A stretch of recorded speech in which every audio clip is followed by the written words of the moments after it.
প্রশ্ন করি সেটি হচ্ছে আমার প্রতিষ্ঠান সমাজসেবামূলক কার্যক্রম করে, এখন আমার প্রতিষ্ঠানটিকে আমি চাচ্ছি এনজিও ব্যুরোতে নিবন্ধন করব। এখন নিবন্ধনের আবেদন করলাম, কিন্তু দেখা যাচ্ছে যে আমার প্রতিষ্ঠান কোনো একটা কারণেই আবেদনটি নামঞ্জুর হলো বা রিজেক্ট হলো। এখন এক্ষেত্রে আমার করণীয় কি?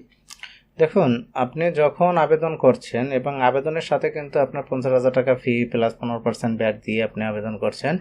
এখন যে কোনো কারণবশত হোক, সেটা গোয়েন্দা সংস্থার তদন্তে হোক বা আপনার যে কোনো ডকুমেন্টসের অভাব হোক, আপনার প্রতিষ্ঠানটি নিবন্ধন হয়নি। আচ্ছা এখন নিবন্ধন যদি না হয়, এখানে আপনার কি করণীয় আছে কিনা? অবশ্যই আছে।